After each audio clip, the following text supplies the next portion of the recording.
Jadi kebayangkan saham-saham itu waktu itu rontoknya seperti apa? Ada yang turunnya lebih dari 10%, 15%.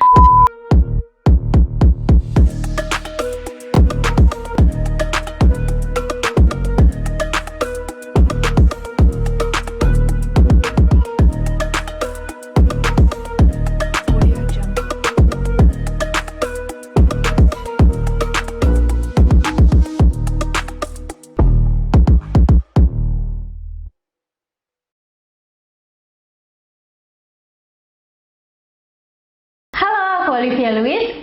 Welcome to my YouTube channel.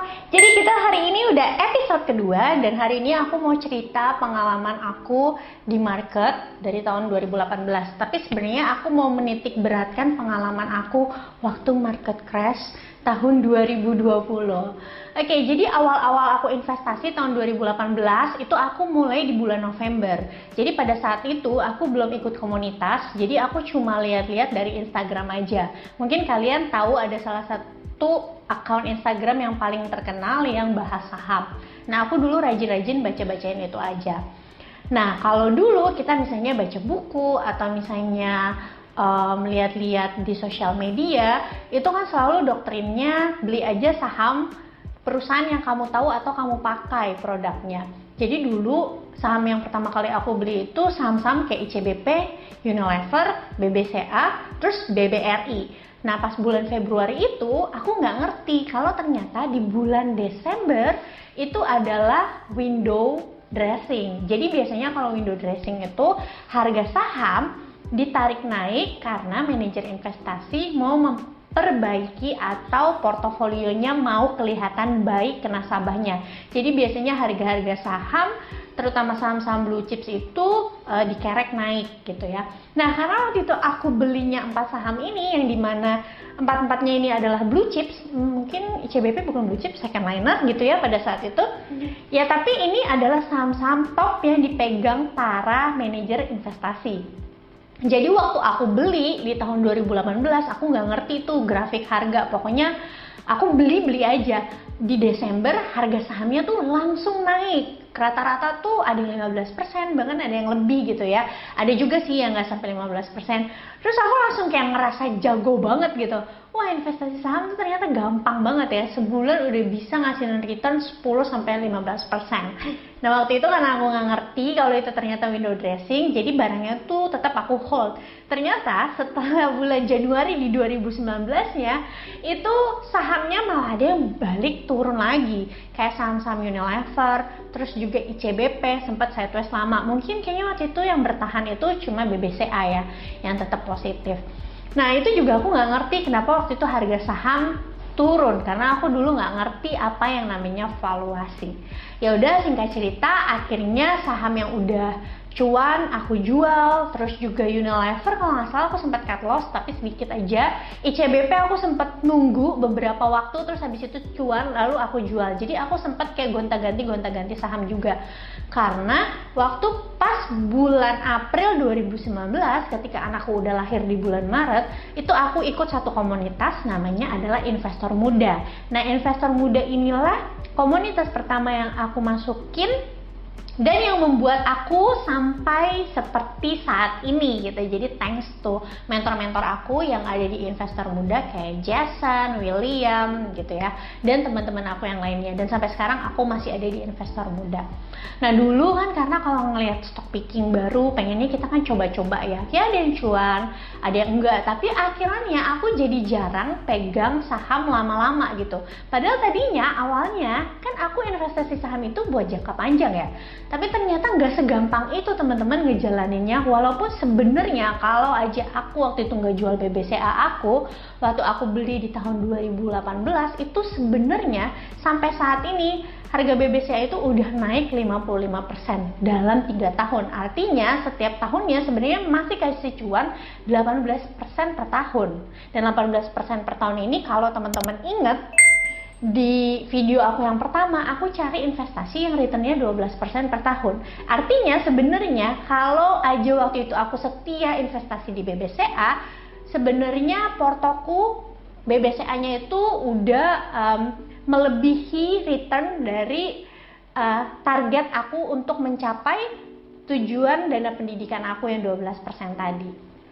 Nah, tapi ya nggak apa-apa, itu kan pelajaran. Terus setelah cuan, ada yang enggak, ada yang cuan. Nah, akhirnya di deket-deket 2019 akhir, aku hold itu saham kayak aku beli Waskita, yang satu lagi Sampurna, sama BJTM. Nah, waktu itu udah rame tuh kedengeran ada COVID-19 di China kan, tapi di dunia tuh belum kedengeran. Jadi waktu itu kita ngerasanya masih kayak, oh nggak apa-apa nih, ini mungkin kayak flu Singapura aja nih, cuma ada di Singapura atau di beberapa negara, nggak akan besar nih gitu ya.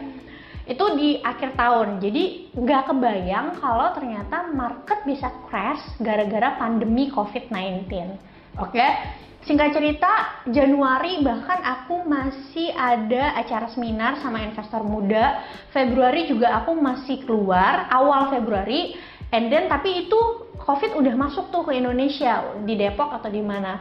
And then sekitar tengah Februari kalau nggak salah, tanggal 15-an atau tanggal berapa, di lockdown.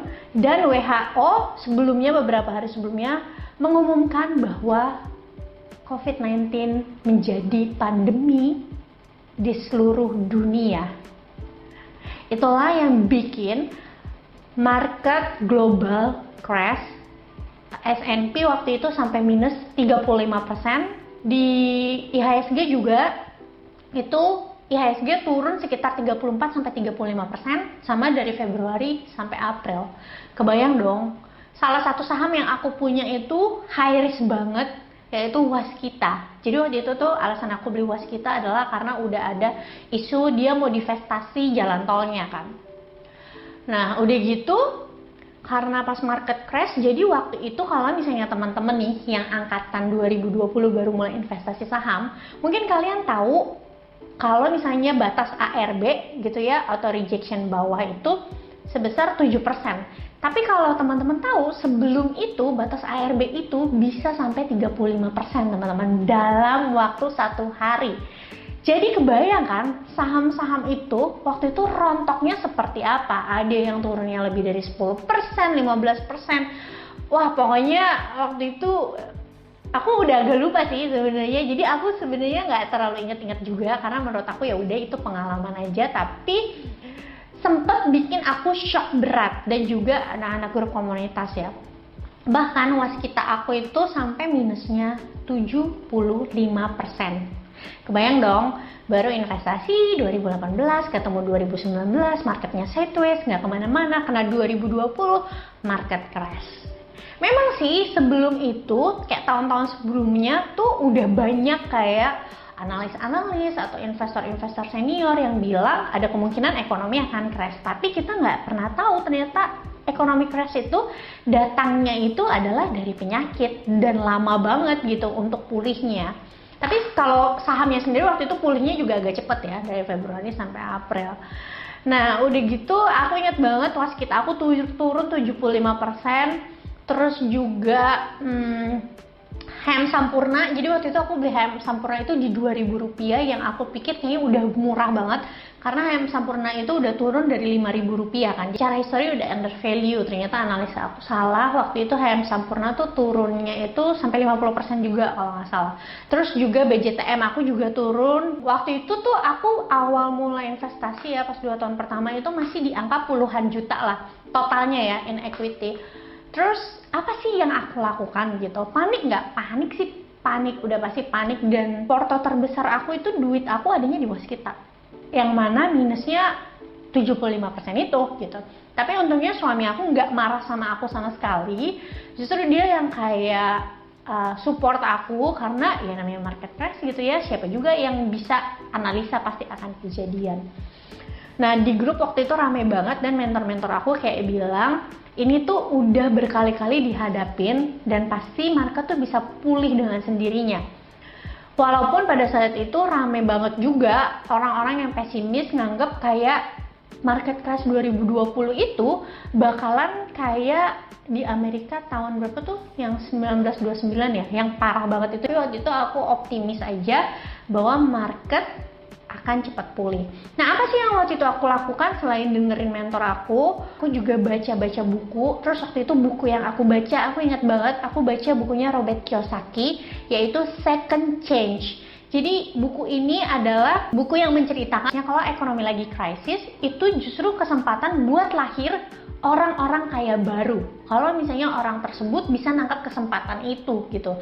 Justru malah kalau misalnya kita punya uang cash ya, kita malah bisa ngambil opportunity untuk masuk berinvestasi di apapun itu. Entah misalnya beli rumah dengan harga murah karena orang lagi butuh duit gitu ya, bisnisnya tutup, atau misalnya di PHK, atau misalnya beli saham pas lagi murah-murahnya. Jadi aku meyakini aja, dan aku ngomong sama suami bahwa aku minta top up dana ke rekening aku, dan aku bilang bahwa aku yakin ini pasti akan rebound gitu ya.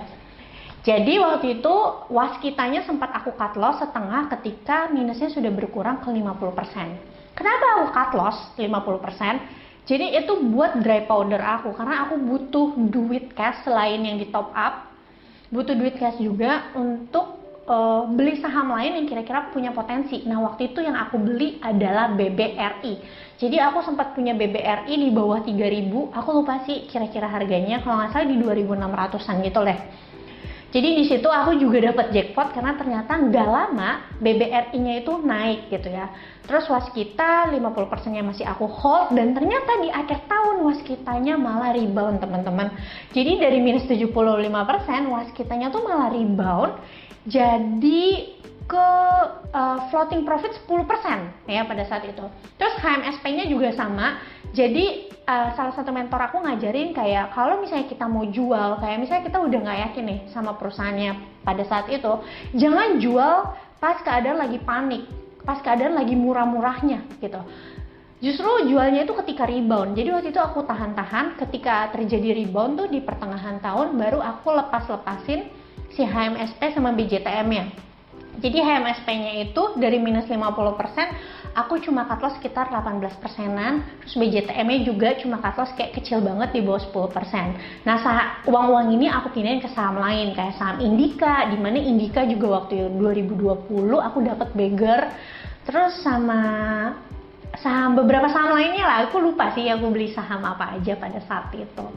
Gitu. Nah, itu cerita aku tentang market crash 2020. Jadi semoga itu menginspirasi kalian bahwa aku juga pernah ngerasain yang namanya minusnya itu gede banget, tapi aku nggak putus asa, aku tetap yakin sama saham gitu ya, aku tetap jalanin investasi aku, tapi aku cari kesempatan lain, justru aku belajar lebih giat lagi untuk nemuin saham-saham bagus supaya aku bisa cuan, and then sampai sekarang, dan ternyata equity aku terus bertumbuh.